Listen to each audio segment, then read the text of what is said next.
Is the door to Iron Man totally closed? Because I don't believe it is. Every day, the reset button, the space bar gets pressed, and it's like, now what? 30 years, he has struggled with a dangerous drug addiction that nearly destroyed him. And today, he says he's clean, he's in love. And so by the time you're in prison, that's not rock bottom for you? Nope.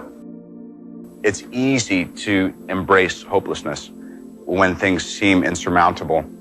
And yet, it's actually just a matter of time until all of the elements come together for things to be all right. I mean, I believe that, most difficult situations will resolve themselves if you are persistent and if you don't give up entirely. And that's what I never did. I never gave up. Do you still get urges to do drugs?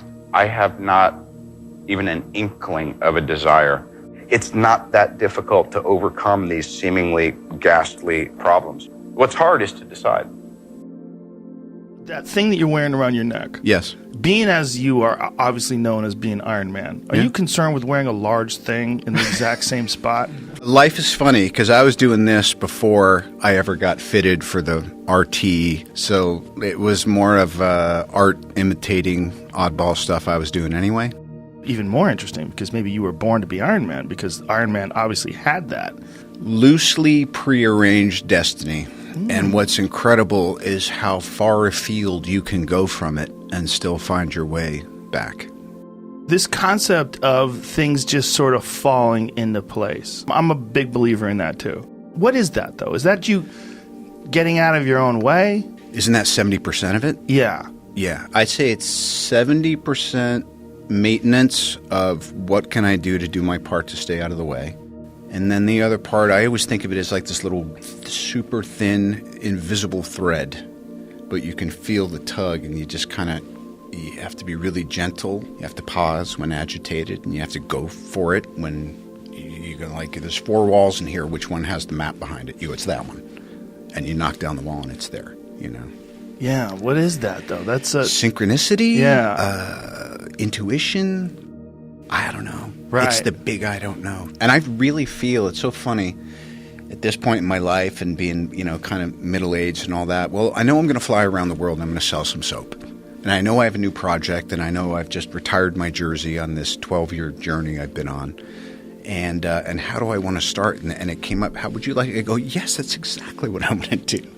I'm going to go have the Joe Rogan experience and kick off this year and this season and this new chapter by doing what I love. I think part of the reason I'm still so interested, not just in life, but also, getting to do what I do, is I'm a fan. I love movies. I love creativity. I love music. I love culture. And the fact that I actually have a place in it while I'm observing it and digging it is like, it's an honor. Even though he has a whole lot of money, even though he's Iron Man, dude, here's the deal.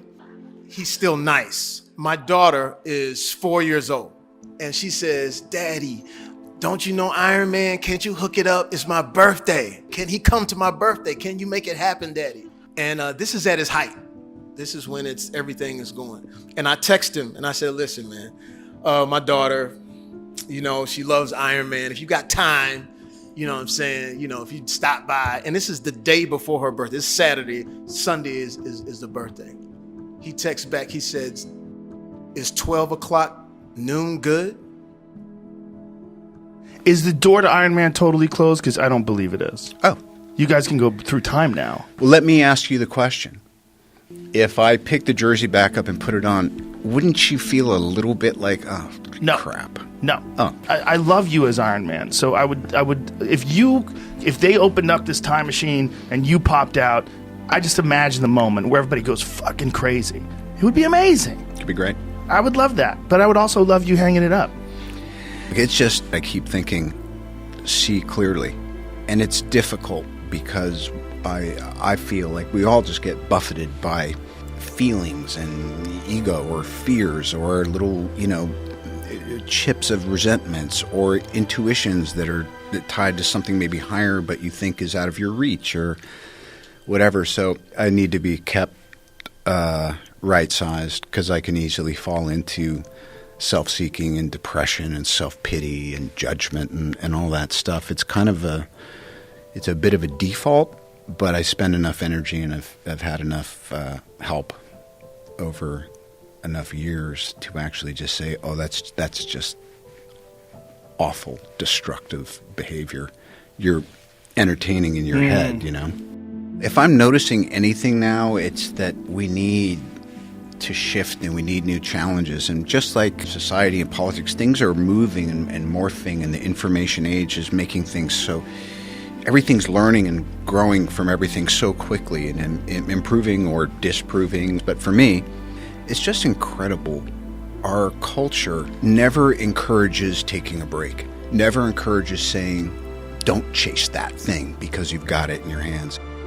So confidence, you know, there's been times when I've felt I'm in possession of it, and then you want to let go a little bit because it's only ever the moment and life guiding you. The wind is so at your back that you're like, wow, are you just, you know, jumping over the waves and all that by yourself? And you're like, you bet I am. But there's a physics to the moment, and the wind's at your back. And then the wind does what the fucking wind does, and it changes.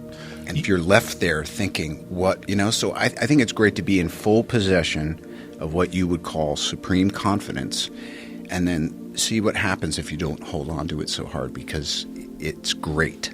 But it is a bit of an illusion because, like everything else, it's always changing. Always know what your action is, because then when you come in the morning confident, or when you come in the morning and you can't hit your ass with both hands, you know what to do.